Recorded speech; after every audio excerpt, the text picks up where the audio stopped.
Un agradecimiento especial a, a Vicente Sanjurgo, a la profesora Begoña y sobre todo a todo el equipo que forma parte de este importante proyecto de investigación. Y un agradecimiento especial a los que me van a escuchar y que seguramente me perdonarán por mi, por mi castellano un poco italianizado y espero que todo sea comprensible para vosotros. Eh, yo también quiero agradecer al primer ponente y darle el conforto sobre el sistema chileno porque en este sentido lo que diríamos el efecto positivo del derecho comparado nos da otro modelo, el modelo europeo que todavía tiene que aprender de otros modelos y sobre todo tiene que perfeccionar su desarrollo. Uh, Pierpaolo Portinaro escribió en una obra titulada El léxico del poder, la contraposición de los poderes reales y legales sigue dominando el discurso político, obsesionado para unos por la intromisión de los grandes poderes, de los poderes fuertes, diríamos en Italia, y para los otros por el vacío de la ingobernabilidad. Portinaro y antes que él Giovanni Sartori han contribuido en Italia a elevar el estudio y la investigación europea, añadiría yo, de las actividades políticas a una perspectiva multidisciplinar. No es casualidad que ambos sean los principales promotores de una investigación político-constitucional de la democracia. Sin embargo, esta transversalidad y contaminación que se producen en las ciencias sociales y jurídicas eh, propuestas para buscar un ámbito de definición más concreto, no siempre han tenido como contrapartida en muchos países europeos, pero sobre todo en Italia, una intervención activa e igualmente multisectorial por parte del legislador. Eh, Entre los ejemplos más llamativos, por supuesto, de esta actitud se encuentra el sector de los grupos de presión, de los lobbies, de la participación ciudadana y la relación con los representantes del poder público. En las últimas 2 décadas, con el intento de dibujar lo que es el estado de arte del modelo europeo, algunos Estados miembros de la Unión como por ejemplo Lituania, Polonia, Eslovenia, Hungría, Austria y subrayo también eh, el llamativo ejemplo de algunos de estos, han adoptado normas específicas sobre grupos de presión y han, en cierto sentido, eh, por ejemplo, Austria ha actualizado su legislación en este ámbito. Las instituciones europeas también, probablemente incitados por el modelo estadounidense, han adoptado una legislación en este ámbito. El debate que llevó a la creación de un código de conducta en el Parlamento Europeo es de los años 90, más o menos cerca de la aprobación del Tratado de Maastricht, mientras la Comisión Europea ha llegado un poco más tarde y creó su propio registro en 2018. El país, el ejemplo europeo históricamente más viejo en este sentido es Alemania, porque Alemania creó su primer registro público para grupos de presión desde 1972. Y por el contrario, también la legislación francesa exige que todos los grupos de presión, que todos los lobbies y las personas que están en contacto, cualquier persona que esté en contacto con los cargos públicos, se inscriban en un registro que desde algunos años es un registro digital nacional. Aunque, esto lo subrayo porque nos viene bien en la última parte de nuestra charla de hoy, aunque con códigos de conducta diferentes entre la Asamblea Nacional y el Senado. Pero no todos han seguido este camino. Quizás lo hayan copiado en algunas partes, pero no siempre con éxitos afortunados.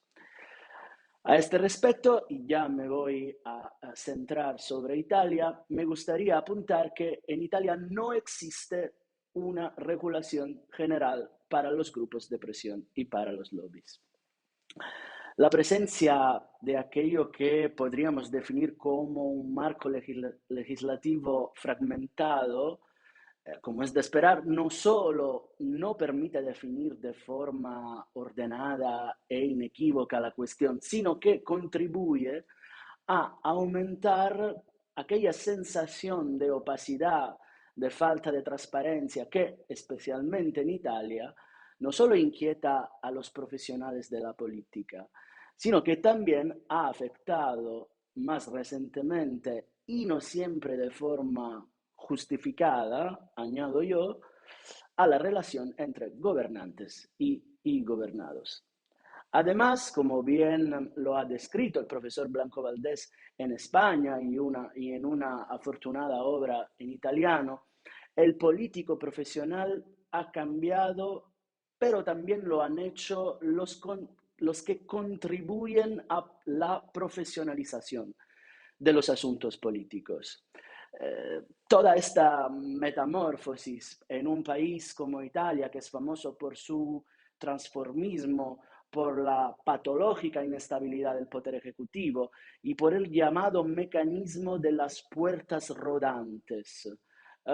no hace más que complicar el ya debilitado cauce del diálogo entre los que exigen, porque concretamente de esto se trata, cobertura legal para sus intereses y los que discuten y aprueban esas mismas leyes.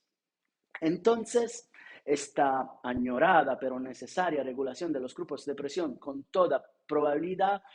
depende no solo de la inercia del legislador italiano, sino también de la propia definición de interés público en el ordenamiento italiano y del concepto, como decía bien el compañero chileno, del concepto de conflicto de intereses. En el primer caso, en el término de interés público, durante mucho tiempo y hasta la aprobación de la ley 241 del 1990, la acción pública se ha mantenido siempre por encima, se ha concebido siempre por encima del interés particular, como para preservar la autenticidad y, diría yo, la solemnidad de la misma. En el segundo caso, la ley 2015 de 2004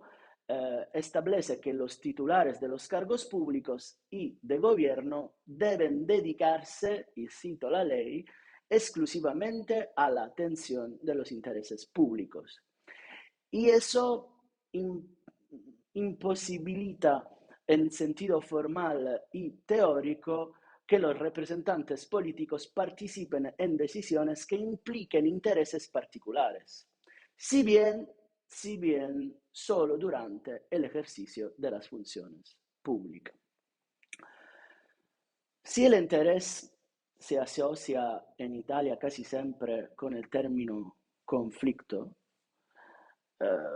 más que en otros países de Europa, en Italia la palabra lobby se asocia a menudo con corrupción, falta de transparencia y se compara con aquellos episodios que yo antes he definido, mecanismo de las puertas rodantes, que no son demasiado inusuales, donde diputados y senadores que después de haber conocido el mecanismo, el funcionamiento, los engranajes de la máquina, deciden convertirse ellos mismos en parte interesada dentro de fundaciones o asociaciones con carácter político. En realidad, y aquí entro en lo que es el deber del jurista, existen y se han previsto algunos sistemas de registro de lobbies también en Italia, aunque sea un experimento muy tímido, muy joven también a nivel histórico. Y este tentativo se ha llevado a cabo tanto a nivel estatal como a nivel regional. Probablemente inspirada por la actitud que ha caracterizado, como hemos visto, también las instituciones europeas, la Comisión para el Reglamento de la Cámara de los Diputados aprobó en 2016 el Código de Conducta de los Diputados en Italia, así como la regulación de las actividades de representación de intereses, que fue también seguida por una sucesiva deliberación de la Presidencia de la Cámara de 8 de febrero de 2017, en virtud de la cual se creó este registro de personas que desempeñan profesionalmente, así dice la norma, actividades de representación de intereses ante los diputados. Y subrayo, solo ante los diputados y en los edificios propios de la Cámara.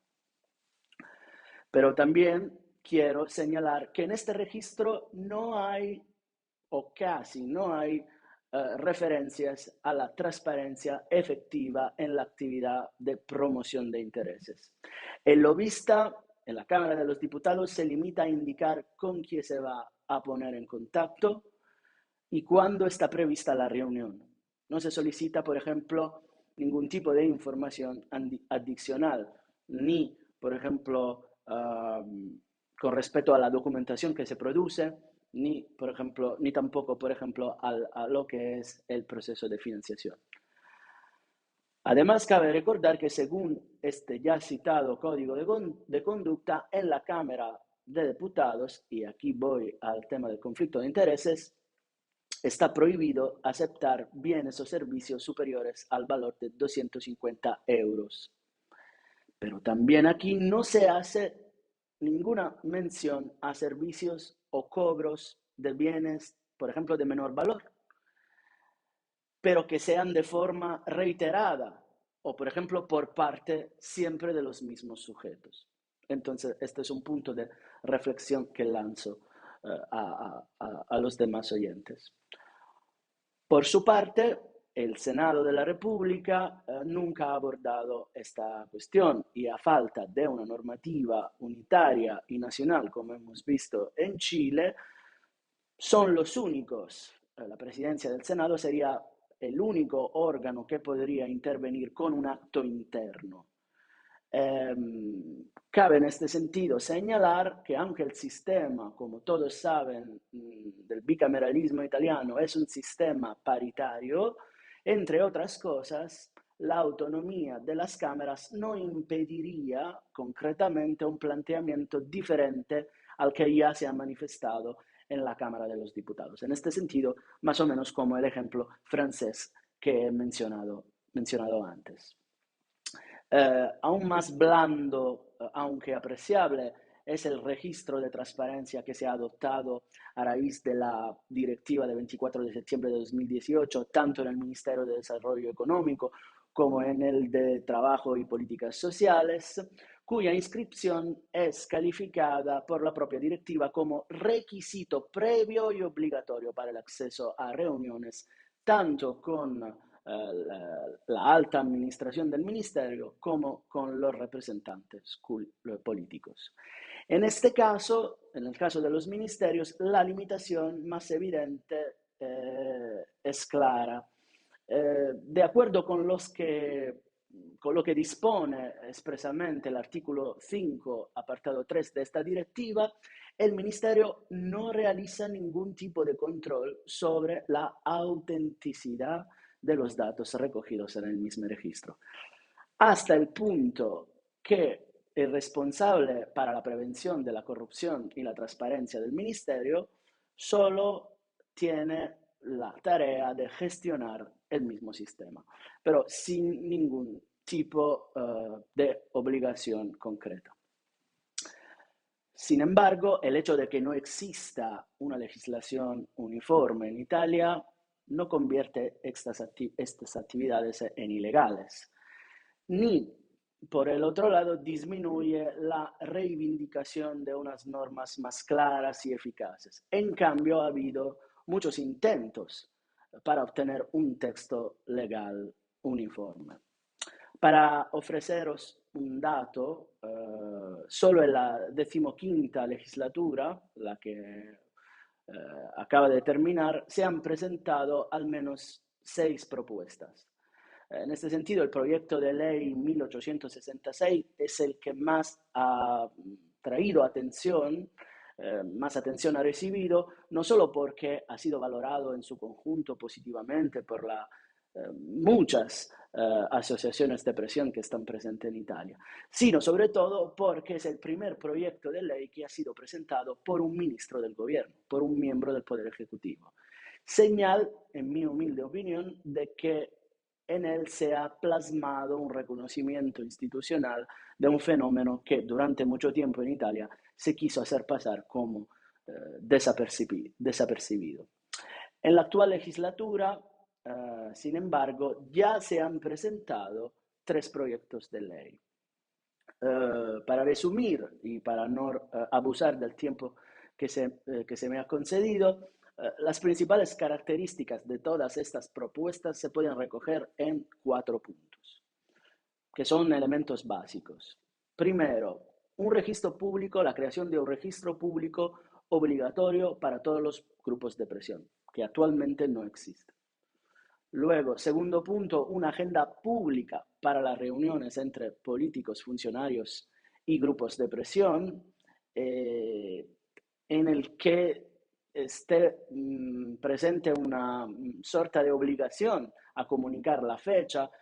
el tema de objeto que objeto de debate y también la documentación que se va a presentar. Tercero, un sistema de sanciones que no sea solo para los grupos de presión, sino también para responsables políticos cada vez que ocurran conductas ilícitas, y la creación, inspirados probablemente también al sistema que ya que desempeña la misma Comisión Europea, la creación de consultas públicas para garantizar, por un lado, que los inscritos en el registro puedan ser escuchados concretamente. Y por el otro lado, hacer llegar las instancias de todos los interesados. Para llegar aún más a la actualidad, hay un proyecto de ley que se ha incluido finalmente en el calendario de la Cámara de los Diputados para su primer examen y está en el calendario para el 22 de noviembre, pero también señalo que hay un gran número de enmiendas que los propios parlamentarios han presentado, diría yo, como para dificultar su aprobación inmediata. Bueno, para superar este bloqueo, la doctrina jurídica italiana ha llegado a proponer un modelo obligatorio que otorga una responsabilidad general de control y de supervisión a la Autoridad Nacional Anticorrupción, que es un organismo independiente que en Italia tiene una sigla propiamente dicha ANAC. Una previsión similar ya existe en esta autoridad independiente, ya está presente, y es lo que se ha previsto en el reglamento que determina las relaciones entre ANAC y los grupos de intereses especiales, y es una directiva del 14 de febrero de 2019. Pero también la doctrina jurídica está dividida. Algunos sostienen que solamente una autoridad independiente puede y debe encargarse de la gestión de este fenómeno, actuando no solo de forma centralizada, sino también como impulso para garantizar una mayor transparencia en todas las fases del proceso. Otros, sin embargo, piensan que la propia autoridad anticorrupción sería inadecuada para asumir este papel central, ya que esta tarea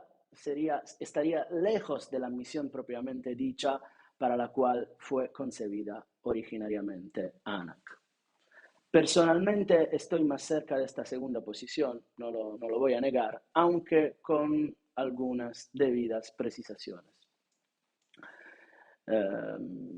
La participación ciudadana, en mi opinión, responde a un principio participativo y a una lógica ascendente, bottom-up, dirían los ingleses, que no implica necesariamente una relación con prácticas injustas o actividades de presión lesivas para el interés general de la nación. Además, asociar estos procesos a un temor para una presunta actuación injusta o ilícita podría, y concretamente en Italia lo hace, disuadir aún más el uso de estas técnicas para hacer aflorar, porque de esto se trata, intereses particulares, debilitando aún más el nivel de confianza en los representantes políticos y la eficacia del propio proceso legislativo. Dos cosas, estas últimas, que evidentemente están muy presentes en este momento en el debate político y jurídico italiano. Entonces, llego quizás rápidamente a las conclusiones, pero prefiero que quede un poco de tiempo también para el debate y me someto a eventuales preguntas. Concluyo señalando y reiterando la necesidad, no solo en Italia, sino evidentemente a nivel europeo, de alcanzar el objetivo de una regulación unitaria de estos mecanismos. En un momento como en lo que vivimos, de intensas manifestaciones y demandas de participación por parte de la sociedad civil, sería míope y también contraproducente no recurrir a métodos de participación democrática de este tipo. Además, y añado un pensamiento que he desarrollado en muchos escritos, la ciudadanía, el sujeto ciudadano, está cambiando a pesar del carácter originario de su institución y como resultado en este ámbito de los que podríamos definir las nuevas sensibilidades. El jurista tiene la onerosa pero noble tarea, y con eso concluyo de verdad, de asumir y hacer frente a este importante reto. Y con esto termino y muchas gracias por su atención.